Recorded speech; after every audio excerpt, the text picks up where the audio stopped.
نحمده ونصلي على رسوله الكريم اما بعد فاعوذ بالله من الشيطان الرجيم بسم الله الرحمن الرحيم رب اشرح لي صدري ويسر لي امري واحلل عقدة من لساني يفقهوا قولي. کسی کو دعا دینے کے لیے ایسا لفظ ہونا چاہیے تھا جس میں تمام چیزیں شامل ہو جائیں، زندگی بھی اور زندگی کی باقی ضروریات بھی. اس کے لیے اسلام نے ہمیں ایک بہت جامع لفظ سکھایا اور وہ کیا تھا؟ السلام علیکم. تم پر سلام ہو، یعنی تم پر سلامتی ہو، کیونکہ اگر انسان سلامت ہے تو اس میں اس کی زندگی کی سلامتی بھی ہے، اس کی جان و مال کی بھی اور اس کی دیگر تمام چیزوں کی بھی. گویا یہ ایک بہترین اور جامع دعا تھی. اسلام سے پہلے سلام کی بجائے جو لفظ استعمال ہوتے تھے وہ اہلاً و سہلاً مرحباً کے تھے، جس کا سمپلی معنی ہے ویلکم.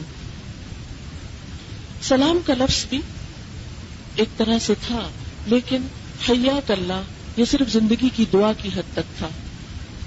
آج بھی اگر ہم دنیا میں بہت سے معاشروں کو دیکھتے ہیں تو گریٹنگ کے لیے کچھ نہ کچھ الفاظ ہر جگہ پائے جاتے ہیں، لیکن اگر ہم ان کا انالیسس کریں تو دیکھیں گے کہ ان میں سے اکثر الفاظ کوئی معنی نہیں رکھتے، یا اگر کوئی معنی ہے بھی تو ان کا وہ معنی نہیں جو السلام علیکم کا معنی ہے. مثلا انگلش میں لفظ ہیلو یا ہائے ایک میننگ لیس سا لفظ ہے. جب اس کی تحقیق کی گئی تو پتہ چلا کہ یا تو اس کا اوریجن ہیل ہے یا ہیپ ہے. اب آپ دیکھیں کہ اس میں دعا کی کون سی بات ہے. اسی طرح چائنیز میں نائے ہاؤ، اس کا معنی ہے کیا آپ خیریت سے ہیں. اب کسی کا صرف حال پوچھ لینا کہ آپ خیریت سے ہیں اور وہ کہتا ہے ہوں یا نہیں ہوں، تو اس میں کوئی دعا کی بات نہیں ہے، صرف حال پوچھنے کی بات ہے. اسی طرح ہیبرو میں یعنی عبرانی زبان میں شلوم کا لفظ آتا ہے. اس کا ایک معنی سلامتی ہے اور دوسرا معنی صحت مند ہونا. پھر اسی طرح ہندی میں لفظ نمستے ہے جو ایک خوش آمدید کے معنوں میں استعمال ہوتا ہے، اور اس کا ایک معنی یہ بھی بتایا جاتا ہے کہ میرے اندر کا خدا آپ کے اندر کے خدا کی تعظیم کرتا ہے. لیکن اس کے برعکس السلام علیکم کو جب ہم اینالائز کرتے ہیں تو ہم دیکھتے ہیں کہ اس کے اندر دعا بھی ہے، ایسا بولنا ایک عبادت بھی ہے، نبی صلی اللہ علیہ وسلم کی سنت بھی ہے، اور اللہ تعالیٰ کے ناموں میں سے ایک نام بھی ہے. یعنی السلام سراسر سلامتی اللہ سبحانہ وتعالیٰ کا ایک پیارا نام بھی ہے. ابن عربی نے احکام القرآن میں ابن عیینہ کا ایک قول نقل کیا ہے. انہوں نے کہا اتدری ما السلام، کیا تم جانتے ہو کہ سلام کی حقیقت کیا ہے، یعنی سلام کا مطلب کیا ہے؟ تو انہوں نے جواب دیا کہ اس کا مطلب یہ ہے کہ تم میری طرف سے امن میں ہو. تو گویا السلام علیکم کہنے والا ایک طرح سے دوسرے کو ایشورنس دلاتا ہے کہ میری طرف سے تمہیں سلامتی ہے، تم میری طرف سے کسی قسم کے خوف میں مبتلا نہ ہو، تمہیں مجھ سے کوئی تکلیف نہ ہوگی، تمہیں میری طرف سے کوئی پریشانی نہ ہوگی، تم سلامت رہو. یہ ایک بہت ہی سادہ بامعنی اور جامع سا لفظ ہے جس میں ہم دیکھتے ہیں کہ مسلمانوں کا ایک شعار بھی ہے، یہ ایک آئیڈینٹی بھی ہے، کیونکہ ہم مسلمان دین اسلام پر یقین رکھتے ہیں، اسلام کو ماننے والے ہیں، پیس پر یقین رکھتے ہیں. مسلمان کی ڈیفینیشن ہی یہ ہے کہ المسلم من سلم المسلمون من لسانہ ویدہ، کہ مسلمان وہ ہوتا ہے جس کے ہاتھ اور زبان سے دوسرے مسلمان محفوظ رہیں. تو گویا السلام علیکم کہنا ایک طرح سے اعلان ہے اس بات کا کہ مجھ سے باقی سب لوگ سلامت رہیں گے. گویا سلام کر کے انسان اپنے اسلام کا بھی اظہار کر رہا ہوتا ہے، اپنے اسلام کا بھی اقرار کر رہا ہوتا ہے. ہم دیکھتے ہیں کہ السلام علیکم کا کلمہ اس وقت وجود میں آیا جب اللہ تعالیٰ نے پہلے انسان کو پیدا کیا، یعنی یہ انتہائی قدیم یا سب سے پہلا جملہ ہے گریٹنگ کا جو انسان کے وجود کے ساتھ ہی وجود میں آیا تھا۔ حدیث میں آتا ہے کہ اللہ تعالیٰ نے جب آدم علیہ السلام کو پیدا کیا تو ان کو فرشتوں کی ایک جماعت کے پاس بھیجا اور فرمایا کہ جاؤ ان بیٹھے ہوئے فرشتوں کو سلام کرو، اور وہ سلام کے جواب میں جو دعا تمہیں دیں اس کو غور سے سننا اور یاد رکھنا، اس لیے کہ یہ تمہاری اور تمہاری اولاد کی دعا ہوگی۔ گویا آدم علیہ السلام نے پہلی بات یا پہلے الفاظ جو اپنی زبان سے نکالے وہ کیا تھے؟ السلام علیکم کے تھے۔ اسی لیے جب بچہ چھوٹا ہی ہو آپ اسے گود میں لیں تو ہلکے ہلکے اس کو السلام علیکم بولے، اور یہ آپ کا بولنا ایک طرح سے اس کو دعا دینا ہے کہ تم سلامت رہو، تم پر امن و امان ہو، تمہارے جسم سلامت ہو، تمہارا ایمان سلامت ہو، تمہارے ماں باپ سلامت ہو، تمہاری ہر چیز میں سلامتی ہو۔ پھر اسی طرح آپ دیکھیں کہ بچہ جو بڑا ہوتا چلا جائے گا تو بار بار اگر ایک دن میں کئی بار یعنی مثلاً سو کر بچہ اٹھا ہے تو ہم دیکھتے ہیں کہ جب بڑے ہوتے ہیں تو بھی بچوں کو یہ ادب سکھایا جاتا ہے کہ جب وہ اٹھے صبح تو ماں باپ کو سلام کرے، لیکن بچے ماں باپ کو اسی وقت سلام کریں گے جب ماں باپ خود پہل کریں گے، یعنی آپ خود ان کو بچپن میں سلام سے ان سے ملاقات کریں گے۔ تو چھوٹی چھوٹی چیزوں میں مثلاً بچہ اٹھا ہے نیند سے تو آپ اس کو سہلا رہے ہیں اور ساتھ ساتھ پیار کر رہے ہیں، اس کو السلام علیکم بولے، تو اس طرح اس کی تربیت خود بخود ہوتی چلی جائے گی، اور وہ کلمہ جو سب سے پہلے آنکھ کھولتے ہی حضرت آدم علیہ السلام نے بولا تھا وہ آپ کے بچے بھی انشاءاللہ بولیں گے۔ حضور صلی اللہ علیہ وسلم کو بھی سلام کی تاکید کی گئی۔ قرآن پاک میں اللہ تعالیٰ فرماتے ہیں وَإِذَا جَاءَكَ الَّذِينَ يُؤْمِنُونَ بِآيَاتِنَا فَقُلْ سَلَامٌ عَلَيْكُمْ۔ اے نبی صلی اللہ علیہ وسلم، جب آپ کے پاس وہ لوگ آئیں جو ہماری آیات پر ایمان لاتے ہیں تو آپ ان کو سلام کہیے، یعنی جو لوگ مسلمان ہونے کے لیے آپ کے پاس آئیں تو آپ ان کو سلام سے ویلکم کریں۔ حضرت برا بن عازب سے روایت ہے کہ آپ صلی اللہ علیہ وسلم نے ہمیں 7 باتوں کا حکم دیا۔ بیمار کی مزاج پرسی کا، یعنی حال کس کا پوچھا جائے؟ جو بیمار ہو، عیادت کا۔ جنازوں کے پیچھے چلنے کا، یعنی اس میں شریک ہونے کا۔ چھینکنے والے کی چھینک کا جواب دینے کا، اور وہ کیا ہے؟ یرحمک اللہ، اللہ تم پر رحم کرے۔ اور آپ کو معلوم ہے کہ جب انسان چھینکتا ہے تو لمحے کے لیے اس کا دل بند ہوتا ہے، یعنی کام کرنا روکتا ہے، اور جب وہ چھینک چکتا ہے تو وہ دوبارہ کام شروع کرتا ہے۔ تو وہ جو ایک وقفہ ہے، پاز ہے بیچ میں، اس میں اگر اللہ تعالیٰ نہ چاہے تو وہ اس کی جو فنکشن ہے دوبارہ سے سٹارٹ نہ ہو، تو اس کے لیے اتنی میننگ فل دعا دی جاتی ہے۔ جو ہی کوئی چھینکتا ہے تو کہا جاتا ہے یرحمک اللہ، اللہ تم پہ رحم کرے، کہ تم اس کی رحمت کے ساتھ اپنی زندگی کے سفر کو جاری رکھو۔ پھر اسی طرح آپ صلی اللہ علیہ وسلم نے حکم دیا کمزور کی مدد کرنے کا، خواہ کوئی جسمانی طور پر کمزور ہو یا مالی طور پر ہو یا کسی اور مدد کا محتاج ہو۔ پھر مظلوم کی فریاد رسی کرنے کا، یعنی اگر کسی شخص پر بھی ظلم ہو رہا ہو، کوئی مرد ہو یا بچہ ہو یا عورت ہو، کوئی بھی کسی بھی طرح ابیوز کیا جا رہا ہو، تو صرف انسان کو تماشا نہیں دیکھنا چاہیے بلکہ آگے بڑھ کر اس کی مدد اور ہمدردی کرنی چاہیے۔ اور پھر سلام پھیلانے کا، آپ نے فرمایا افشوا السلام، سلام کو رواج دو، اس کو ایک فیشن بنا لو، جسے آج کی زبان میں ہم فیشن کا لفظ استعمال کرتے ہیں، یعنی اتنا اس کو رواج دو کہ یہ بہت زیادہ عام ہو جائے۔ اور قسم دلانے والے کی قسم پوری کرنے کا، تاکہ قسم کھانے والے کو تکلیف نہ ہو، یہ بخاری اور مسلم کی روایت تھی۔ پھر یہ کہ سلام کرنا اور جواب دینا مسلمان کا حق ہے۔ نبی صلی اللہ علیہ وسلم نے فرمایا ایک مسلمان کا دوسرے مسلمان پر حق یہ ہے کہ جب مسلمان بھائی اسے ملے تو اس کو سلام کرے۔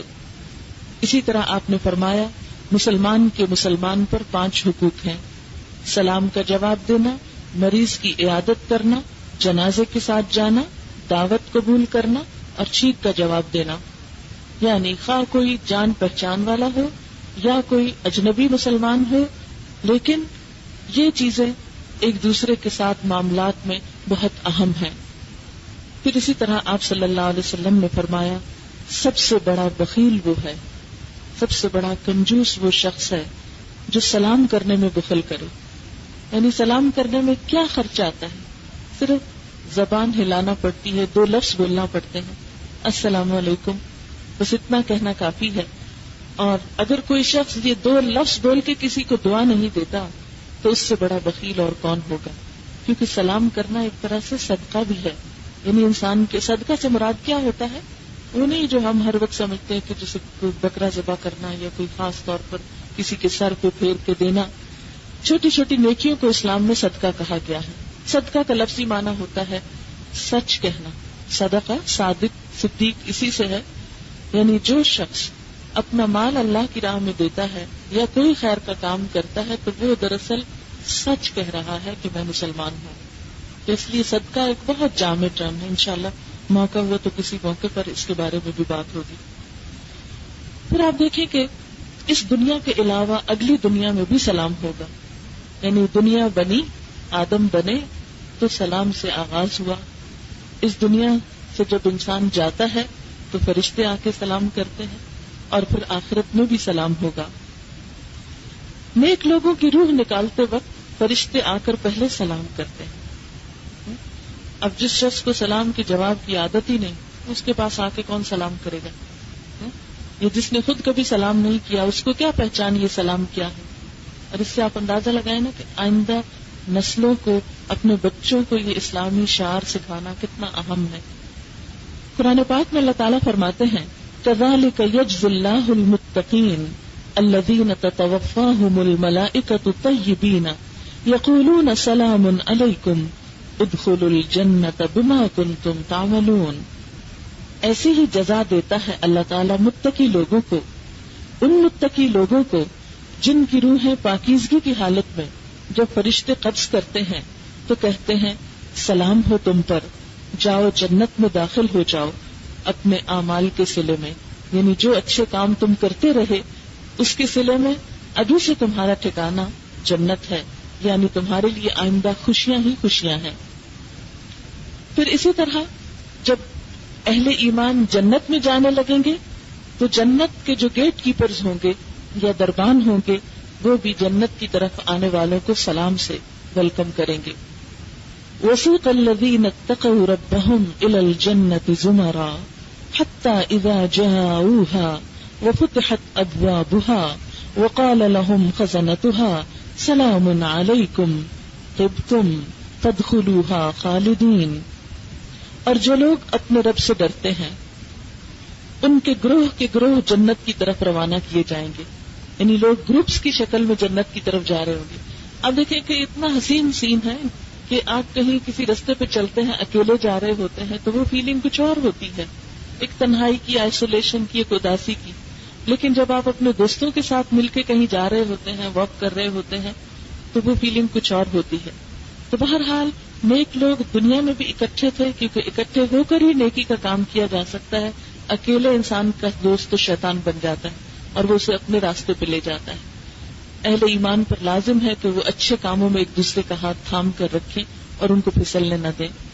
تو جو لوگ دنیا میں اکٹھے ہوں گے نیکی اور خیر پر، ایک دوسرے سے محبت کرتے ہوں گے نیکی کی وجہ سے، وہ جنت میں بھی اکٹھے ہو کر جائیں گے مل جل کر، یہاں تک کہ جب اس جنت کے پاس آ جائیں گے اور دروازے کھول دیے جائیں گے اور وہاں کے نگہبان ان سے کہیں گے کہ تم پر سلام، تم خوشحال رہو، تم اس میں ہمیشہ کے لیے چلے جاؤ، یعنی دروازہ کھول کر ان کو سلام سے ویلکم کریں گے۔ پھر اسی طرح جب اہل جنت جنت میں داخل ہو جائیں گے، اندر چلے جائیں گے، تو ایک دوسرے کو ملاقات کرتے وقت پھر سلام کریں گے۔ والملائکۃ یدخلون علیہم من کل باب سلام علیکم بما صبرتم فنعم عقبی الدار۔ ان کے پاس فرشتے ہر دروازے سے آئیں گے، کہیں گے کہ تم پر سلامتی ہو، صبر کے بدلے کیا ہی اچھا بدلہ ہے اس آخرت کے گھر کا۔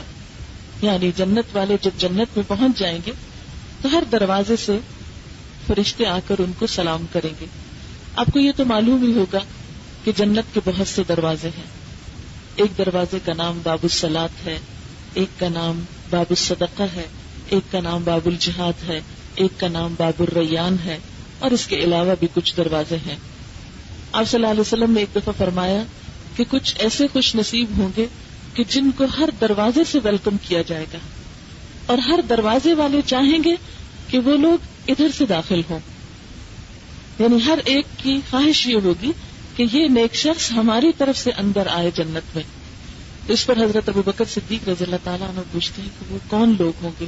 آپ نے فرمایا جس کی نمازیں پوری ہوں گی اس کو باب الصلاۃ سے آواز آئے گی، جس کے روزے اچھی طرح اس نے رکھے ہوں گے اس کو باب الریان سے آواز آئے گی، جو خوب صدقہ خیرات کرتا ہوگا اس کو باب الصدقہ سے آواز آئے گی. ہم تو ایک نیکی کر کے یہ سمجھتے ہیں بس کافی ہے، اتنا ہی بہت ہے. ہم اتنا صدقہ خیرات کرتے ہیں، نمازوں کی کیا ضرورت ہے؟ یا ہم تو بہت روزے رکھتے ہیں اس لیے کسی اور کام کی کیا ضرورت ہے؟ لیکن کچھ خوش نصیب ایسے ہوں گے جو نیکی کے ہر کام میں آگے جانے کی کوشش کریں گے. لہذا جنت میں بھی ان کا استقبال اسی طرح ہوگا کہ ہر طرف سے ان کو صدائیں آئیں گی. بہرحال ان دروازوں میں سے جو فرشتے آئیں گے اور اہل جنت اندر پہنچ جائیں گے تو آ کر پہلا کام کیا کریں گے؟ سلام کی صدا دیں گے. اہل جنت بھی ایک دوسرے کو سلام کریں گے. قرآن پاک میں آتا ہے دعواہم فیہا سبحانک اللہم وتحیتہم فیہا سلام. ان کے منہ سے یہ بات نکلے گی سبحان اللہ، یعنی جنت کو دیکھتے ہی سبحان اللہ کہیں گے، اور آپس میں ان کی گریٹنگز السلام علیکم ہوگی. گویا یہ وہ کلمہ ہے جو اہل جنت کا ایک شعار ہوگا، ایک بول ہوگا، اور اس کو حاصل کرنے کے لیے دنیا میں ہمیں بھی اس کو شعار بنانا ہوگا.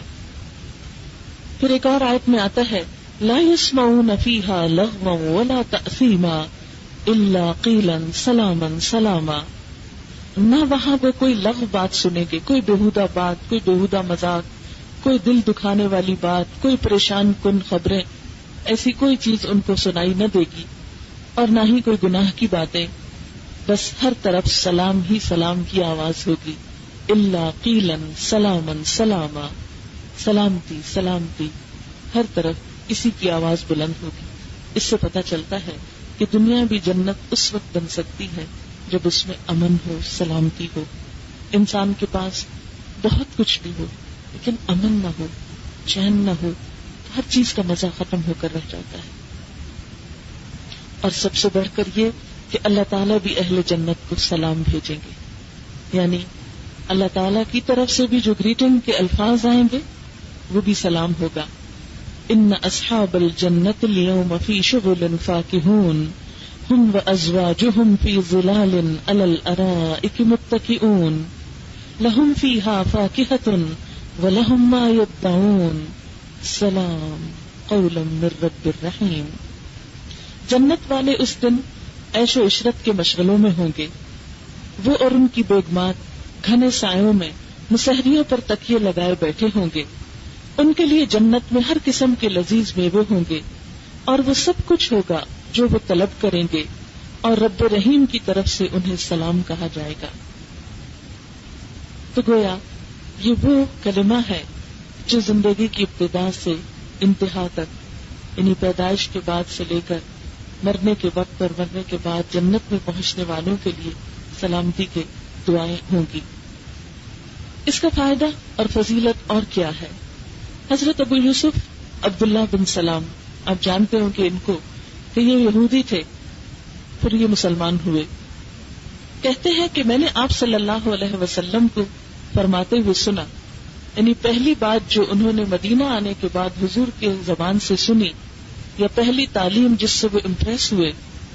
آپ کو معلوم ہے کہ جب مدینہ میں آپ صلی اللہ علیہ وسلم تشریف لائے تھے تو لوگوں نے بہت استقبال کیا تھا، چھوٹی بچیوں نے بھی یہ ترانے پڑھے تھے، اور اہل مدینہ ہر روز آ کر شہر کے باہر کھڑے ہو جاتے تھے، شام تک انتظار کرتے تھے شاید اب حضور صلی اللہ علیہ وسلم کی سواری آ جائے. لیکن جب نہیں آتے تو پھر اداس لوٹ جاتے. اور پھر ایک وہ دن آ ہی گیا کہ جب آپ صلی اللہ علیہ وسلم تشریف لائے تو پھر آپ صلی اللہ علیہ وسلم اپنی مجلسوں میں چھوٹی چھوٹی اخلاق کی باتیں سکھاتے تھے. تو اس میں نان مسلمز بھی شامل ہوتے تھے. تو حضرت عبداللہ بن سلام انہوں نے جو پہلی بات آپ کی زبان سے سنی جس سے وہ متاثر ہوئے وہ کیا تھی؟ آپ صلی اللہ علیہ وسلم فرما رہے تھے، اے لوگو سلام کو پھیلاؤ، لوگوں کو کھانا کھلاؤ، رشتوں کو ملاؤ، اور اس وقت اٹھ کر نماز پڑھو جب لوگ سوئے ہوئے ہوں، تو تم جنت میں سلامتی کے ساتھ داخل ہو جاؤ گے۔ یعنی جس شخص کے اندر یہ بیسک کوالٹیز آ گئی تو پھر اس کے لیے جنت کا راستہ آسان ہو جائے گا۔ نبی صلی اللہ علیہ وسلم نے فرمایا، سلام کو خوب پھیلاؤ، خدا تم کو سلامت رکھے گا۔ اور یہ کس طرح کہ آپ دیکھیں کہ آپ جب کسی سے بھی ملاقات کرتے ہیں اور سلام کرتے ہیں تو پھر ظاہر ہے کہ آپ اس کے بعد نعوذ باللہ کوئی چوری ڈاکہ قتل تو نہیں کر سکتے۔ چور خدا نخواستہ کسی کے گھر میں ہے تو سلام تو نہیں کریں گے، یا قاتل قتل کرتے وقت سلام تو نہیں کرے گا۔ اس طرح ایک مسلمان دوسرے سے محفوظ ہو جاتا ہے جب وہ دعا کے ساتھ ملاقات کرتا ہے۔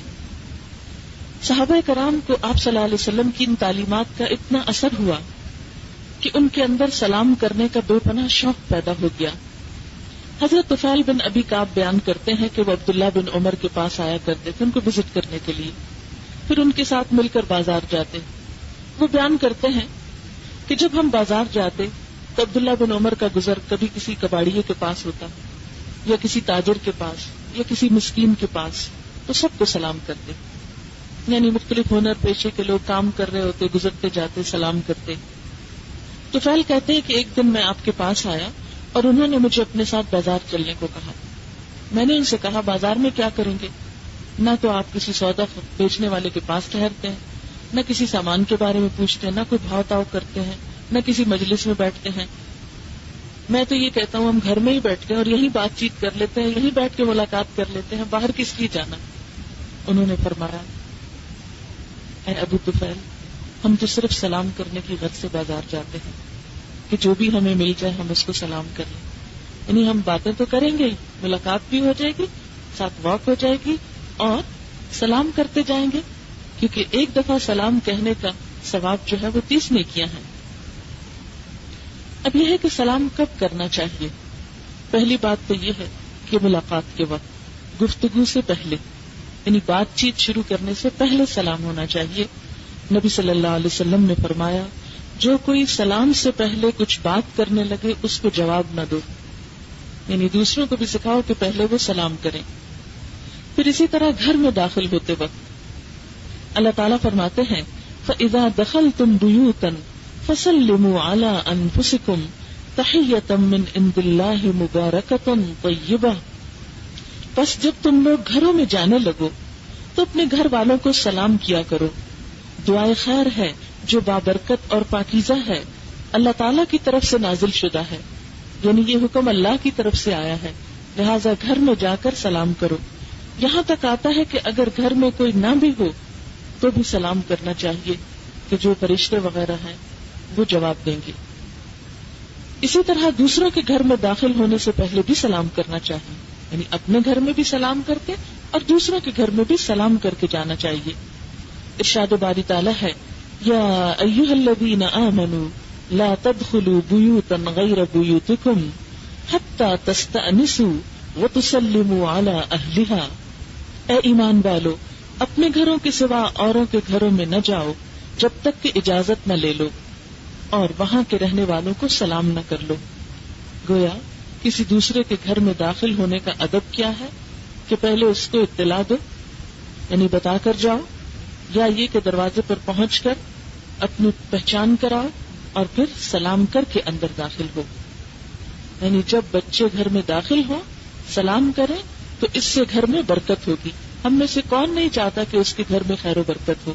ہم سب چاہتے ہیں، لیکن وہ طریقے اختیار نہیں کرتے جس سے برکتیں آتی ہیں۔ فرشتے حضرت ابراہیم علیہ السلام کے گھر جب آئے تھے خوشخبری سنانے کے لیے بیٹے کی ان کو، تو قرآن پاک میں آتا ہے، اذ دخلوا علیہ فقالوا سلاما قال سلام، اور جب فرشتے ان کے ہاں آئے تو کہا سلام، ابراہیم علیہ السلام نے بھی جواب میں سلام کہا۔ پھر اسی طرح اگر کوئی گھر نہ ہو لیکن کوئی مجلس ہو، مثال کے طور پر یہ ایک مجلس ہے، ہم سب بیٹھے ہیں، تو اس میں بھی جب تک کہ کوئی درس یا پروگرام شروع نہ ہو اس سے پہلے جو بھی آئے وہ آ کر پہلے سلام بولے. ہاں اگر تعلیم شروع ہو چکی ہو تو اس کے بعد پھر سلام نہیں کہنا چاہیے, کیونکہ مجلس ڈسٹرب ہوتی ہے, لوگوں کی توجہ بڑھتی ہے. پھر خاموشی سے بیٹھ جانا چاہیے اور مجلس کے ختم ہونے کے بعد پھر آپس میں میل ملاقات کر کے سلام کہہ لینا چاہیے.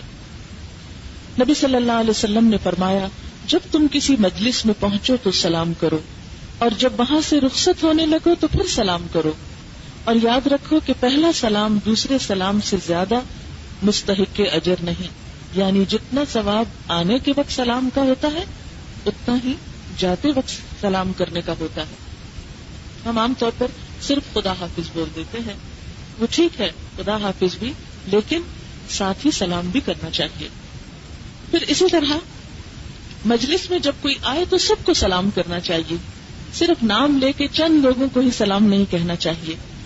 نبی صلی اللہ علیہ وسلم کا ارشاد ہے, قیامت کے قریب لوگ مجلسوں میں لوگوں کو مخصوص کر کے سلام کرنے لگیں گے, یعنی صرف چند ایک جان پہچان والوں کو بھی. بہت سے لوگ بیٹھے آ کے سب کو اجتماعی طور پر السلام علیکم نہیں کہیں گے, بلکہ آ کے نام لے کے فلاں سلام ہو تم کو, اور باقیوں کو اگنور کر دیں گے.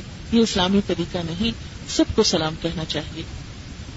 پھر اسی طرح یہ ہے کہ اگر انسان ایک مجلس سے اٹھ کر کہیں اور جاتا ہے اور پھر واپس آتا ہے تو دوبارہ بھی سلام کرے گا. صحابہ کرام اگر کہیں جا رہے ہوتے جنگل وغیرہ میں اور راستے میں کوئی اوٹ آ جاتی, کوئی ٹیلا آ جاتا, کوئی درخت وغیرہ آ جاتے, اور پھر دوبارہ جوائن کرتے ایک دوسرے کو, تو پھر سے سلام کرتے. آپ صلی اللہ علیہ وسلم نے فرمایا, جو شخص اپنے مسلمان بھائی کو ملے تو اس کو سلام کرے, اور اگر درخت یا دیوار یا پتھر بیچ میں اوٹ بن جائے اور پھر وہ اس کے سامنے آئے تو پھر اس کو سلام کرے. اب یہ ہے کہ سلام کا طریقہ کیا ہے, یعنی عام طور پر لوگ السلام علیکم یا السلام علیکم اس طرح کے لفظ خود ساختہ بولتے ہیں جس سے پھر کوئی معنی نہیں بنتا. تو سلام کا طریقہ کیا ہے, اور پھر یا منہ ہی منہ میں بول دیتے ہیں, دوسرے کو پتہ ہی نہیں چلتا. تو پہلی بات یہ ہے کہ اونچی آواز سے سنا کر سلام کہنا چاہیے, لاؤڈلی سلام بولنا چاہیے تاکہ دوسرے کو سن جائے. حضرت عبداللہ بن عمر رضی اللہ تعالیٰ عنہ فرماتے ہیں کہ جب کسی کو سلام کرو تو اپنا سلام اس کو سناؤ, اس لیے کہ سلام خدا کی طرف سے نہایت پاکیزہ اور بابرکت دعا ہے. یعنی جب دعا دو کسی کو ملاقات پر تو اس کو سننی چاہیے. اور اس کا ایک نفسیاتی اثر ہوتا ہے نا کہ جب آپ سنتے ہیں تو آپ کی فیلنگ اور ہوتی, اور اگر ایک شخص خاموشی سے آ کے آپ کے پاس بیٹھ جاتا تو آپ کو ایک اجنبیت اور ایک بیگانگی سی محسوس ہوتی ہے. حضرت مقداد اپنی طویل حدیث میں بیان کرتے ہیں کہ ہم نبی صلی اللہ علیہ وسلم کے لیے ان کے حصے کا دودھ اٹھا کر رکھ دیا کرتے تھے, اگر آپ نہیں ہوتے تو ہم بچا کے رکھ دیتے. جب آپ رات کو تشریف لاتے تو اس طرح سلام کرتے کہ سوئے ہوئوں کو نہیں جگاتے, یعنی لیٹ اگر آتے تو بہت آہستہ سے سلام کرتے, اور جو جاگ رہا ہوتا اس کو سنا دیتے تھے. بس ایک دن نبی صلی اللہ علیہ وسلم تشریف لائے اور اس طرح سلام کیا جس طرح آپ سلام کیا کرتے تھے. اس سے کیا پتہ چلتا ہے کہ اگر کوئی سو رہا ہو تو اس وقت شور ہنگامہ کر کے سلام زور زور سے نہیں بولنا چاہیے, یا کوئی نماز پڑھ رہا ہو یا کوئی قرآن پڑھ رہا ہو تو دوسرے کے مصروفیت کا لحاظ رکھنا چاہیے اور دوسرے لوگوں کو آہستہ آواز میں سلام کہنا چاہیے. پھر اسی طرح یہ ہے کہ انسان سلام کرتے ہوئے مسکرائے بھی, یعنی سلام کا ادب کیا ہے کہ صرف سلام ہی نہ ہو روکھا پھیکا بلکہ ساتھ مسکراہٹ بھی ہو. حضرت عبداللہ بن حارث کہتے ہیں کہ میں نے حضور صلی اللہ علیہ وسلم سے بڑھ کر کسی کو مسکراتا ہوا نہیں دیکھا, یعنی سب سے زیادہ آپ مسکرانے والے تھے, کیونکہ مسکراہٹ کا بھی ثواب ہے. آپ صلی اللہ علیہ وسلم نے فرمایا, تبسمک فی وجہ اخیک صدقہ, تمہارا اپنے بھائی کو دیکھ کے مسکرانا بھی صدقہ ہے, یعنی یہ بھی نیکی کی ایک قسم ہے. اسی طرح دوسروں کے ذریعے بھی سلام بھیجا جا سکتا ہے. مثلا اگر کوئی شخص آپ کے کسی دوست سے ملنے جا رہا ہے یا آپ کے پیرنٹس کے پاس یا رشتے داروں کے پاس جا رہا ہے تو آپ اس کے ہاتھ سلام بھیج سکتے ہیں.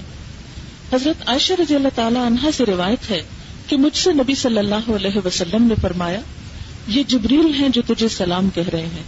یعنی جبریل علیہ السلام نے حضور صلی اللہ علیہ وسلم کو حضرت عائشہ کے لیے سلام دیا. حضرت عائشہ رضی اللہ تعالی عنہا فرماتی ہیں کہ میں نے جواب میں عرض کیا, وعلیہ السلام ورحمۃ اللہ وبرکاتہ, یعنی انہوں نے بھی جواب میں ان کے لیے سلام کے لفظ بولے. گویا جب کسی کو کسی دوسرے کی طرف سے سلام ملے تو یہ نہیں کہنا چاہیے اچھا ٹھیک ہے، بلکہ کیا کہنا چاہیے؟ وعلیہ السلام ورحمۃ اللہ. پھر اسی طرح خط لکھتے ہوئے بھی سلام لکھنا چاہیے، یعنی تحریر میں بھی سلام لکھا جا سکتا ہے. ہرقل کو جب آپ نے خط لکھا تھا، ہرقلیس جس کو آپ کہتے ہیں روم کا بادشاہ، تو آپ نے سلام میں یہ الفاظ لکھے تھے: سلام علی من اتبع الہدی، سلام اس پر جو ہدایت کی پیروی کرے. کیونکہ اصل سلامتی تو اسی کے لیے ہے، ورنہ اگر کوئی اللہ تعالیٰ کے راستے پر نہیں چلتا تو پھر وہ اپنے آپ کو خطرے میں ڈالے ہوئے ہے. اسی طرح اگر کسی مسلمان کو خط لکھا جا رہا ہو تو اس وقت السلام علیکم یا السلام علیکم ورحمۃ اللہ وبرکاتہ یہ 3 لفظ بھی لکھے جا سکتے ہیں، کیونکہ قرآن پاک میں آتا ہے فَحَيُّوا بِأَحْسَنَ مِنْهَا، جواب میں تم اس سے بہتر الفاظ اختیار کرو، اور ردوها یا اسی کو لوٹا دو. حضرت عمران بن حسین کا بیان ہے کہ نبی صلی اللہ علیہ وسلم تشریف فرما تھے کہ ایک آدمی آیا اور اس نے آ کر السلام علیکم کہا. آپ نے سلام کا جواب دیا اور فرمایا 10 نیکیاں. ایک دوسرا شخص آیا، اس نے السلام علیکم ورحمۃ اللہ کہا. آپ نے سلام کا جواب دیا اور فرمایا 20 نیکیاں. پھر ایک تیسرا آدمی آیا، اس نے السلام علیکم ورحمۃ اللہ وبرکاتہ کہا. آپ نے سلام کا جواب دیا اور فرمایا 30 نیکیاں. گویا جتنا گڑ ڈالے اتنا میٹھا. لیکن یہ 3 الفاظ کے بعد بس معاملہ ختم کر دینا چاہیے. کچھ لوگوں نے اپنے پاس سے الفاظ اور بھی جوڑے ہوئے، جنت حلال ہو، دوزخ حرام ہو. یہ پھر ایکسٹرا ہے اور یہ زیادتی ہے، اس پر کوئی اجر و ثواب نہیں ہے.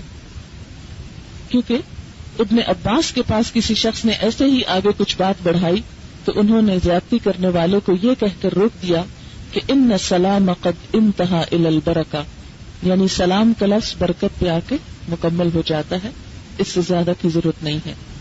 اب یہ ہے کہ کون کس کو سلام کرے، کیونکہ ایک دم باہم ملتے ہیں تو کس کو کسے سلام کرنا چاہیے.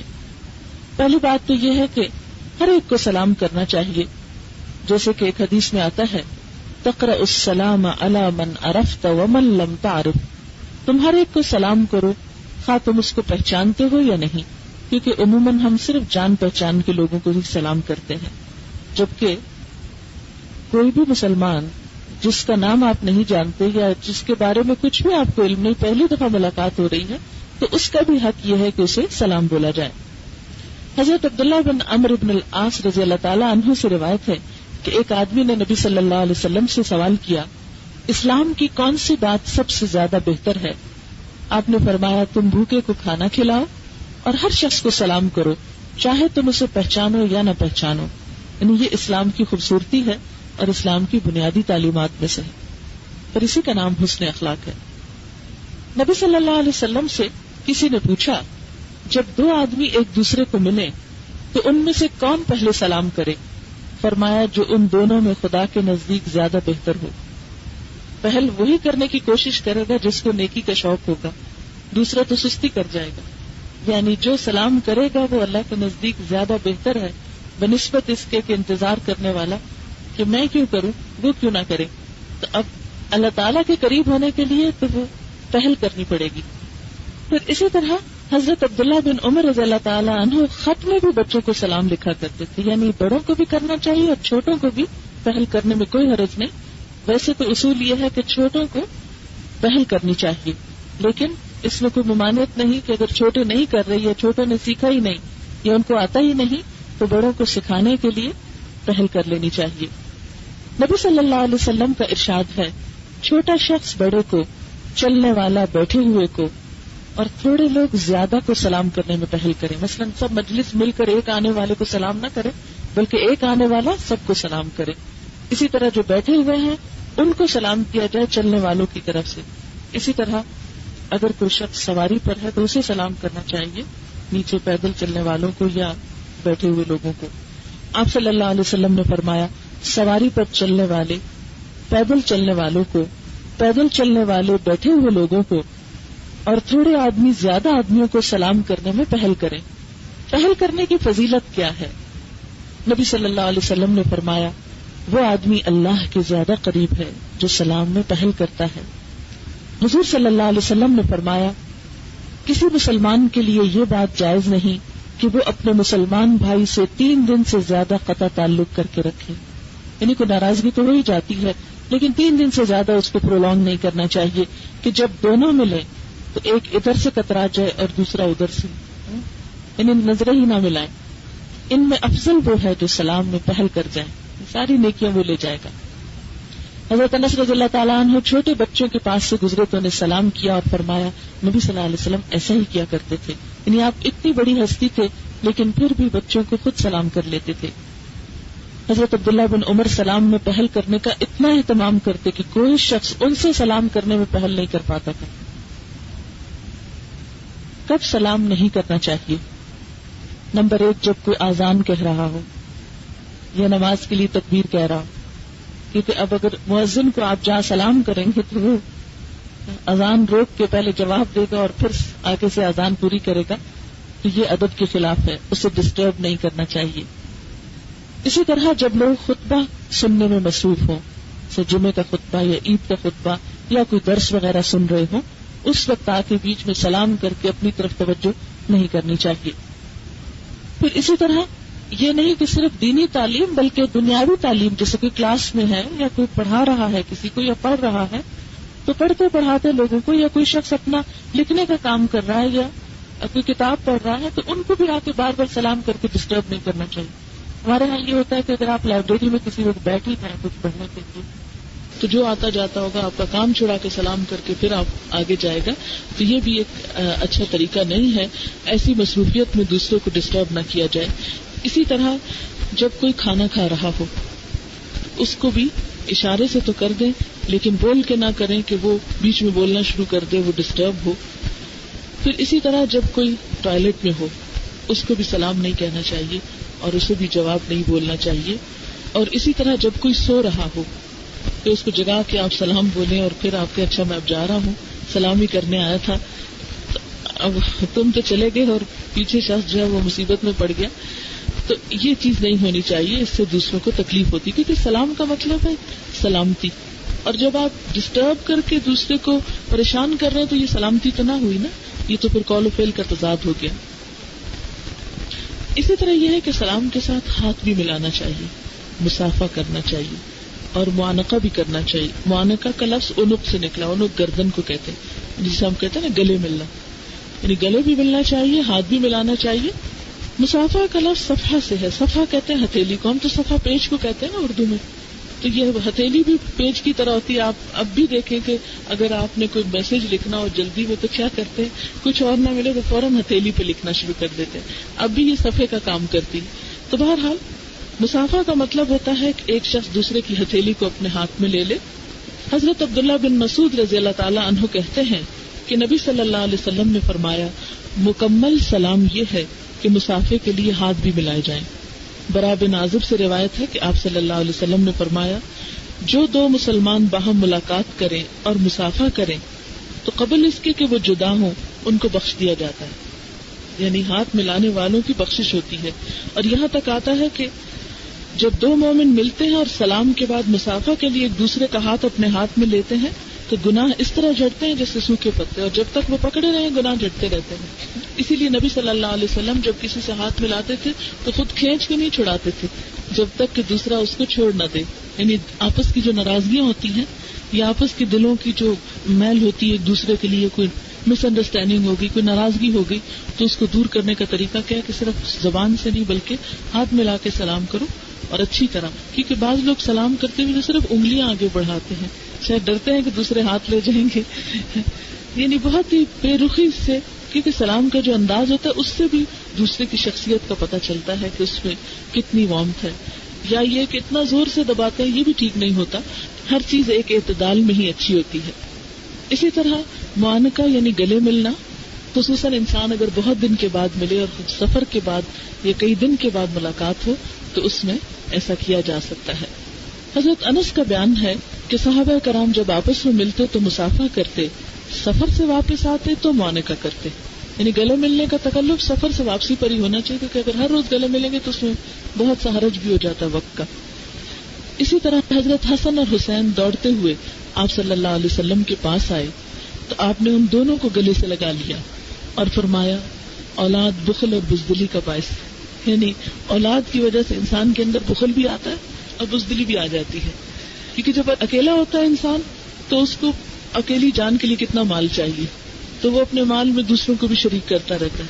لیکن جب بچے ہوتے ہیں تو آپ نے دیکھا کہ انسان ہر چیز سنبھالنے لگتا ہے، اب یہ اس کے لیے، یہ اس کے لیے، یہ اس کے لیے، پھر ہر ایک کے نام کرنے لگتا ہے، پھر اللہ کی راہ میں دینے کے لیے اتنا دل نہیں کھلتا، یا دوسرے رشتہ داروں وغیرہ کو دینے کے لیے. تو اس لیے آپ نے فرمایا کہ اولاد بخل کا سبب بنتی ہے.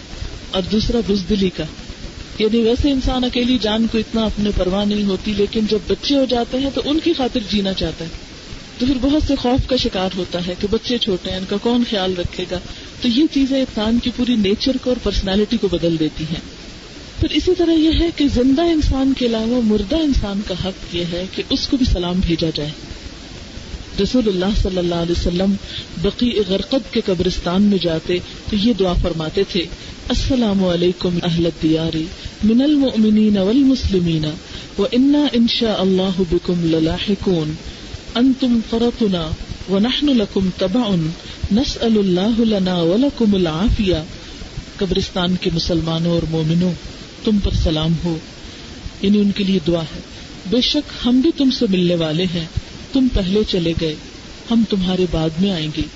ہم اللہ سے اپنے لیے اور تمہارے لیے عافیت طلب کرتے ہیں.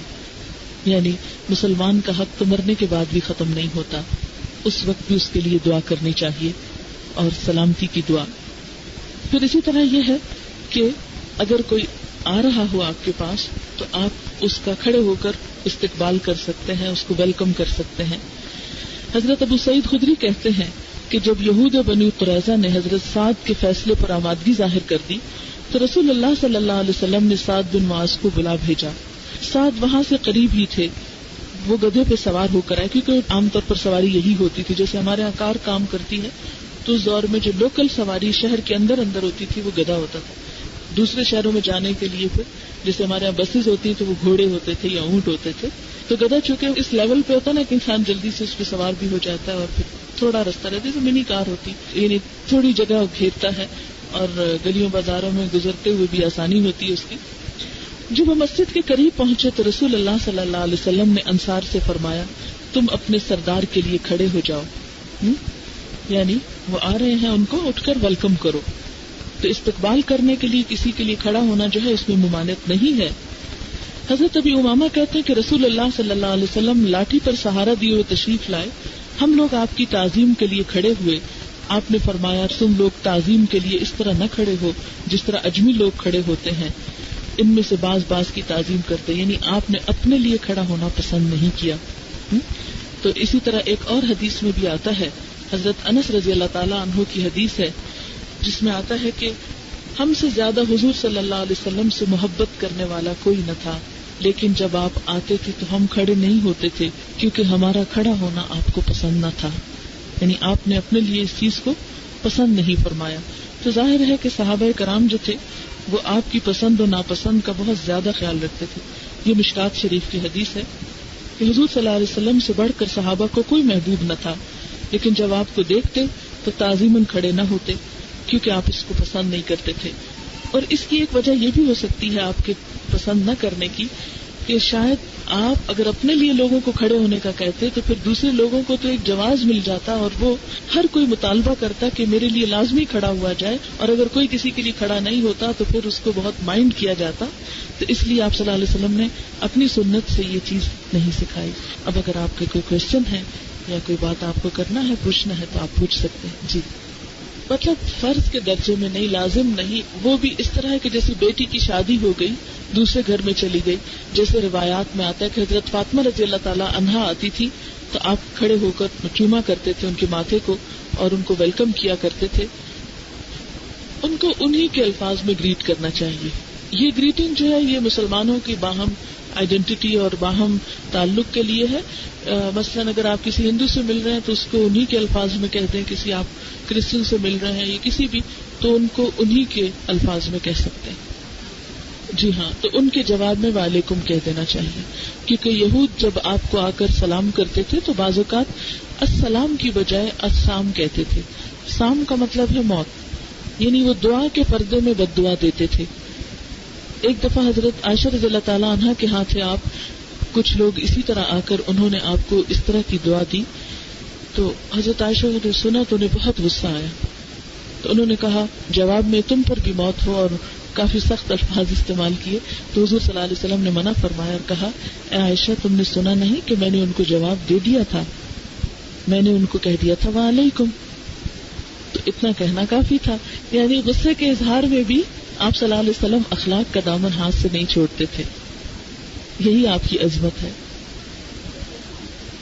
اس کے بارے میں تو نہیں آتا کہ وہ سنتے ہیں یا نہیں سنتے، لیکن یہ ایک طرح سے دعا ہے، جیسے ہم ان کو بخشش کی دعا دیتے ہیں، رحمت کی دعا دیتے ہیں، تو یہ سلامتی کی دعا دراصل دے رہے ہوتے ہیں. یعنی سلام از اے کائنڈ آف دعا.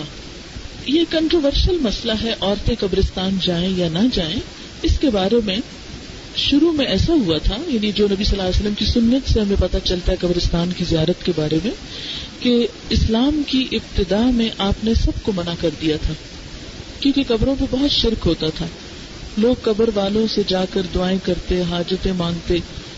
تو آپ صلی اللہ علیہ وسلم نے اس روایت کو ختم کرنے کے لیے سب مسلمانوں کا قبرستان جانا روک دیا. پھر جب لوگوں کی عقیدے کی اصلاح ہو گئی، درست ہو گیا، تو پھر آپ نے فرمایا انی کنت نہیتکم عن زیارت القبور، میں تم کو قبروں کی زیارت سے منع کرتا تھا. فزوروہا، اب اس کی زیارت کرو. فإنها تزہد الدنیا وتذکر الآخرہ، کیونکہ وہ دنیا سے بے رغبتی دلاتی ہیں اور آخرت کی یاد دلاتی ہیں. گویا جب آپ نے فرمایا زوروہا، تو زورو جمع کا لفظ ہے، اب تم سب اس کی زیارت کرو. اس سے بعض علماء نے یہ کہا ہے کہ اس میں مرد اور عورتیں دونوں شامل ہیں. لیکن ایک دوسری حدیث سے ہمیں پتہ چلتا ہے کہ آپ صلی اللہ علیہ وسلم نے ان عورتوں پر لعنت فرمائی جو قبروں میں بہت زیادہ کثرت سے جاتی ہیں. زوارات القبور کا لفظ آتا ہے. اس پر میں نے ایک عالم کا کمنٹ پڑھا تھا کہ بہت کثرت سے تو عورتوں کا جانا منع ہے، لیکن کبھی کبھار اکا دکا اگر عبرت کے لیے یا اپنے آپ کو دنیا سے بے رغبت کرنے کے لیے جائیں تو عورتوں کو بھی ضرورت ہے، اسی طرح جیسے مردوں کو ضرورت ہے. تو اسی طرح حضرت عائشہ بھائی کی قبر پر ان کے لیے دعا کرنے کے لیے وہ گئی. تو یعنی ایک آدھ انسیڈنٹ اس طرح کا ملتا ہے، لیکن یہ نہیں ملتا کہ حضرت عائشہ روز جاتی تھی یا کثرت سے جاتی تھی، کیونکہ اس سے بہرحال منع کیا گیا ہے. اور اس کی بھی ایک حکمت ہے، وجہ ہے. سچ پوچھیں تو ہم عورتیں تھوڑے دل کی ہوتی ہیں. اگر ہم روز وہاں جائیں تو ہمیں غم نہ بھولیں. عورتوں کے اندر ایسے جذبات اللہ نے رکھے ہیں کہ غم کو جلدی نہیں اپنے دل سے نکال سکتی، سال ہر سال بھی نہیں بھلا سکتی. اور جب آپ قبر کو دیکھتے ہیں اور کسی عزیز رشتہ دار کی قبر کو دیکھتے تو آپ کی کیفیت بالکل اور ہو جاتی. ہمارے ہاں عام طور پر رواج نہیں ہے جانے کا اور موقع بھی نہیں ہوتا. اس دفعہ میں ابھی لاسٹ ویک جب عمرے پر گئی تو مدینہ میں احد کے قبرستان میں جانے کا اتفاق ہوا، جہاں 70 صحابہ کرام جو ہیں وہ شہید ہوئے اور وہ دفن ہیں. اب یقین مانے کہ اس وقت کیونکہ ان کی ہسٹری میں نے پڑھ رکھی تھی کس طرح حضور صلی اللہ علیہ وسلم نے ان کو دفن کیا، ایک ایک قبر میں 2 کو بھی ڈالا. 67 ایک جگہ پر ہیں، 3 جو ہیں وہ الگ ہیں، حضرت حمزہ اور حضرت مصعب اور حضرت عبداللہ بن جہش. تو میرے آنسو ہی نہیں تھام رہے تھے، میری بالکل ہی کیفیت اور ہو گئی.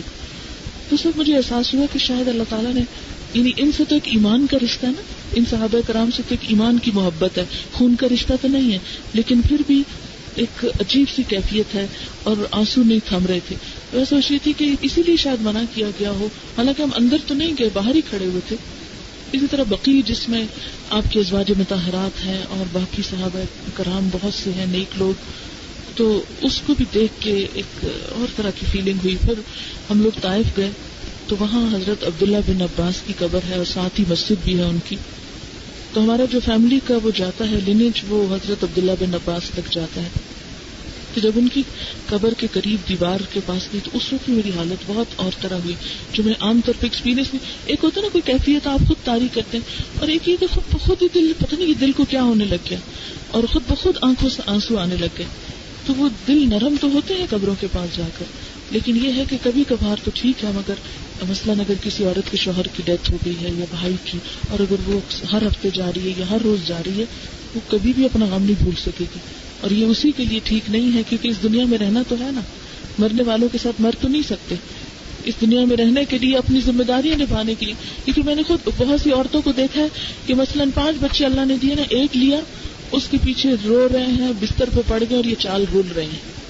یہ 4 جو ہے بےچارے، ان کو نہ کھانا مل رہا ہے، نہ کیئر مل رہی ہے، نہ ایجوکیشن مل رہی ہے، کیونکہ ماں ایک کے لیے رو رہی ہے. وہ ٹھیک ہے، رونا اپنی جگہ ہے، لیکن ان بیچاروں کو کیا قصور ہے جو اللہ نے نعمتیں دی ہوئی ہیں؟ جانے والے کی اب قدر ہو رہی ہے، یہ جو پاس ہے ان کی کیوں نہیں ہو رہی؟ تو اس لیے مسلمان عورتوں کے لیے کثرت سے وہاں جانا پسندیدہ نہیں. ہاں، قبرستان کے باہر سے گاڑی کے اوپر بھی گزر ہوتا ہے، کبھی ایسی جگہوں پر. پاکستان میں تو کوئی دیواریں بھی نہیں ہوتی، ایسے ہی آپ ایک شہر سے دوسرے شہر میں سفر کریں تو قبریں نظر آتی ہیں، ان کو دیکھ کر بھی دعا وغیرہ کرنی چاہیے. آپ دیکھیں کہ جب ہم، ایک چھوٹی سی بات ہے، دیکھیں یہ ایسا ہوتا تھا نا کہ جیسے بچپن میں نا کچھ چیزیں ڈرانے کے لیے گھڑی گئی ہیں.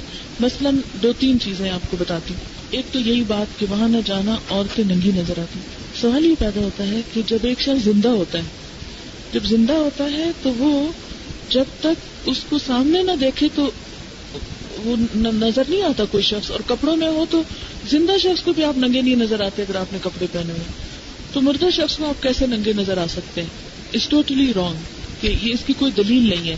دوسرا ایک بڑا مشہور ہے کہ جی عورت کے بالوں کو کینچی لگ گئی نا تو جنازہ بھاری ہو جائے. اس کی بھی کوئی حقیقت نہیں ہے، کوئی سچ نہیں اس میں، ٹھیک ہے نا. یہ بھی ڈرانے کے لیے کہ لڑکیاں جو ہیں بال نہ کاٹیں، اور پھر وہ بیچاریاں انڈر آرمز وغیرہ کی صفائی کے لیے بھی کبھی پتہ نہیں کیا استعمال کریں، کبھی کیا، ان کو ریزر یوز کرنے کی اجازت نہیں ہوتی عموماً. پھر اسی طرح یہ ہے کہ ایک اور بات یہ ہے کہ پیریڈز کے بعد آپ بستر بھی دھو اور پتہ نہیں کپڑے بھی اور ہر چیز دھو ڈالو، یہ بھی ایک پریشان کن بات ہے. اس میں یہ ہے کہ اگر کہیں کوئی نجاست لگی ہوئی ہے تو اس کو تو آپ دھوئیں جو نظر آ رہی ہے، لیکن باقی کپڑوں میں پسینہ یا گیلے ہاتھ یہ ناپاک نہیں ہوتے. اگر گیلے ہاتھ ایک منسز والی عورت کے ناپاک ہوتے تو وہ آٹا کیسے گون سکتی، وہ کھانا کیسے کھا سکتی؟ وہ تو کچھ کسی چیز کو ٹچ ہی نہیں کرے، وہ تو جس برتن کو ٹچ کرے گی پھر وہ بھی دو. تو یہ تو ایک ہندوانہ تصور ہے. مجھے ایک دفعہ کیلاش میں جانے کا اتفاق ہوا، تو وہاں پر جس کو کافرستان بولتے ہیں، تو وہاں میں نے دیکھا کہ جو ان کا ایک گاؤں تھا چھوٹا سا، تو اس میں ایک کمیونٹی سینٹر ٹائپ چیز بنی ہوئی تھی، الگ سے ایک کمرہ تھا. تو اس میں نے دیکھا کہ کچھ عورتیں ہیں اور کچھ لڑکیاں، تو میں نے کہا یہ سب یہاں کیا کر رہی ہیں؟ کہتے کہ ہمارے یہاں رواج یہ ہے کہ جب عورت کو پیریڈز ہوتے ہیں تو ان کو گھروں سے یہاں لا کے رکھتے ہیں. اچھا، تاریخ میں نے پڑھا تھا کہ یہود کا یہ طریقہ تھا کہ جب عورت کو پیریڈز ہوتے تھے تو اس کو جو گھر کا مین وہ ہوتا تھا حصہ، اس سے نکال کے الگ جگہ پر لے جاتے تھے. نہ بیچاری کوئی کام کر سکتی، کسی چیز کو ہاتھ نہیں، اس کو اچھوت بنا کے رکھ دیتے. اسلام نے آ کر یہ ساری مشکلیں ہم سے ہٹائی، لیکن ہماری لا علمی نے یہ ساری مشکلیں دوبارہ ہم پہ ڈال دی. تو اس میں کوئی ایسا وہم کرنے کی ضرورت نہیں کہ یہ کئی لوگ جائے نماز نہیں پکڑتے، تسبیح نہیں پکڑتے. اچھا، اس کے بارے میں بھی حدیث میں آتا ہے کہ ایک دفعہ آپ صلی اللہ علیہ وسلم نے شاید کسی اپنے ازواج مطہرات میں سے کسی کو جائے نماز پکڑانے کے لیے کہا، تو انہوں نے کہا کہ میں تو حیض سے ہوں. آپ نے فرمایا تمہارا حیض تمہارے ہاتھ میں نہیں ہے، یعنی ہاتھ کو کیا لگا ہوا ہے کہ تم مصلی نہ پکڑاؤ. تو یہ بھی ہماری لا علمی کی وجہ سے ہم نے اپنے اوپر دین کو مشکل کر لیا ہے. اور پھر کیا کرتے ہیں، ان 6-7 دنوں میں ٹوٹلی ہر چیز سے کٹ آف ہو جاتے ہیں. لہٰذا دوبارہ جب جاتے ہیں پھر نہ ہمارا نماز کو دل چاہتا ہے، نہ قرآن دوبارہ پڑھنے کی عادت پڑتی ہے، نہ کچھ اور کرنے کی. اس لیے زبانی جو چیزیں آپ کو یاد ہیں بلکہ کثرت سے ذکر ان دنوں میں کرنا چاہیے تاکہ آپ کا دل جو ہے وہ غافل نہ ہو. جی، اس میں جو ہیئر کٹ کی بھی 3-4 چیزیں ہیں نا، کچھ بالوں کو صاف کرنا تو لازم ہے، یعنی اس کو آپ ہر صورت میں اپنے سے صفائی کرنی ہوتی ہے کہ 40 دن سے اوپر جو ہے آپ کے جو زائد بال ہیں جسم کے، ان کو آپ کے ساتھ نہیں رہنا چاہیے کہ کوئی نجاست جو اس میں جمع ہو جاتی ہے جتنا بھی دھوئیں. اسی طرح کچھ اور بال ہیں جو آپ کے لیے ایک بیماری کے طور پر ہو سکتے ہیں، مثلا چن پر ہو سکتے ہیں، اپر لپس وغیرہ پر ہو سکتے ہیں. تو یہ جو ہارمونل چینجز کی وجہ سے، تو جیسے کسی بھی بیماری کے علاج کی ضرورت ہوتی ہے تو اس کا بھی آپ ایک طرح سے علاج کے طور پر، چاہے آپ پرماننٹ کوئی علاج کرائیں، چاہے کوئی کھائیں دوا یا ویسے ریموو کریں، اس کی بھی اجازت ہے. اسی طرح یہ ہے کہ اگر جیسے لمبے بال ہیں تو اس میں اگر کسی بھی وجہ سے انسان ان کو ٹرم کر لیتا ہے یا چھوٹا کر لیتا ہے تو یہ بھی منع نہیں ہے. صرف جو چیز منع ہے وہ یہ ہے کہ انسان کافروں کی مشابہت نہ کرے اور عورت مردوں کی مشابہت نہ کرے. یعنی اس طرح نہیں کاٹے کہ جس میں ایک عورت جو ہے وہ مرد کا حلیہ اس کا نظر آنے لگے یا وہ غیر مسلموں کے مشابہ نظر آنے لگے. آئی بروز کو شیپ نہیں دینی چاہیے، اس سے منع کیا گیا ہے. مشرک کا لفظ تو میں نے نہیں پڑھا. قرآن پاک میں جو لفظ آتا ہے نسائے ہنہ کا آتا ہے. نسائے ہنہ سے مراد اپنی عورتیں، اور اپنی عورتوں سے مراد جان پہچان کی ایسی عورتیں کہ جن سے کسی خرابی کا اندیشہ نہ ہو. اور اس میں مسلم اور نان مسلم کا لفظ نہیں ہے، اس میں اجنبی اور اپنی کا فرق محسوس پتہ چلتا ہے. تو اس کو انٹرپریٹ کچھ لوگوں نے اس طرح کیا ہے شاید کہ مشرک، ورنہ ہم دیکھتے ہیں کہ بعض گھروں میں جیسے صحابیات تھی وہ مسلمان ہو گئی، ان کی مائیں مسلمان نہیں ہوئی. جیسے حضرت اسما تھی تو ان کی والدہ مشرکہ تھی، اور جب وہ مکہ سے مدینہ آئی کچھ مدد کے لیے تو آپ صلی اللہ علیہ وسلم کے پاس حضرت اسما آئی کہ میری امی ابھی تک مسلمان نہیں ہوئی، وہ آئی ہیں کچھ مدد چاہتی ہیں، تو کیا میں ان کی مدد کروں؟ تو آپ نے فرمایا تھا سلی امہ کی، اپنی ماں کے ساتھ صلہ رحمی کرو. لیکن اس میں آپ نے یہ نہیں فرمایا کہ اب اپنی ماں سے تم چھپ جاؤ کیونکہ وہ مشرک ہے. ایسی بات نہیں ہے. اصل چیز جو ہے یہاں بتانا مقصود یہ ہے کہ جو خراب عورتیں ہیں یا جو بہت غلط کاموں میں انوالوڈ ہیں یا جن کا کوئی پیشہ ہے ایسا جیسے پروسٹیٹیوٹس وغیرہ، کوئی ایسا پیشہ انہوں نے اختیار کر رکھا ہے، تو وہ ہو سکتا ہے کہ دوسری میں گھل مل کر ان کو بھی ساتھ اس راہ پہ نہ لگا دیں یا ان کو یعنی خرابی کا اندیشہ نہ ہو. تو ایک طرح سے مسلمان لڑکیوں کو پروٹیکٹ کرنے کے لیے یہ حکم آیا ہے. ان کا سوال یہ ہے کہ فل لیگز اور فل آرمز جو ویکسنگ کراتے ہیں، فل آرمز تو ہو سکتا ہے مگر فل لیگز جو ہے وہ نہیں ہو سکتا، کیونکہ سطر جو ہے ایک عورت بھی یہاں سے اوپر نہیں دیکھ سکتی آپ کا سطر. یعنی ایک عورت کے سامنے اس یعنی یہ جو گھٹنے ہیں اس سے اوپر نہیں جا سکتی. ہیئر ڈائی کے لیے جو دو چیزیں ملتی ہیں، ایک ہنتم کا لفظ آتا ہے، ایک مہندی کا آتا ہے کہ اس سے رنگا کرتے تھے اس دور میں لوگ. مجھے صحیح حدیث یاد نہیں لیکن یہ دو لفظ مجھے یاد ہے، مہندی اور ہنتم سے. یعنی نیچرل ڈائی جو ہے اس کی اجازت ہے، لیکن اپنا اوریجنل رنگ بدل کے پنک اور گرین اور وہ جو آج کل ہو رہا ہے اس کی اجازت نہیں ہے، کیونکہ اس سے انسان کی آئیڈینٹی خراب ہوتی ہے. بہرحال وہ کوئی بوٹی تھی اس زمانے میں جس سے لوگ ڈائی کا کام لیا کرتے تھے، اور یہ دو کلر جو تھے یہ جانے پہچانے تھے. اگر کسی نے لگایا ہوا تو پتہ چل رہا ہے کہ یہ مہندی کا رنگ لگا ہوا. اچھا، اب یہ ہے کہ کوئی بھی ان نیچرل یا ڈفرینٹ کلر سے اپنے بالوں کو اس طرح رنگ بدل لینا جو ہے یہ اللہ کی تخلیق کو بدلنا ہے، اس کی اجازت نہیں. کیوں؟ آج بھی آپ نے دیکھا ہوگا کہ کچھ لوگ جو مجرم قسم کے ہوتے ہیں وہ اپنی آئیڈینٹی کو چھپانے کے لیے بعض اوقات کلرڈ کانٹیکٹ لینسز لگا لیتے ہیں، بعض اوقات رنگ بالوں کا بدل لیتے ہیں اور وہ پولیس وغیرہ سے چھپ جاتے ہیں. تو اس لیے ایسا کرنا کہ جس میں دوسرے کو دھوکہ ہو، تو دھوکہ دینا جو ہے یہ منع ہے. یہ اس کو لباس الزور کہا جاتا ہے، جھوٹ کا لباس، کہ آپ وہ ہیں نہیں جو دکھ رہے ہیں. تو یہ چیز جو ہے یہ پسند نہیں ہے. اس کا میں پہلے بتا چکی ہوں. وآخر دعوانا ان الحمد للہ رب العالمین.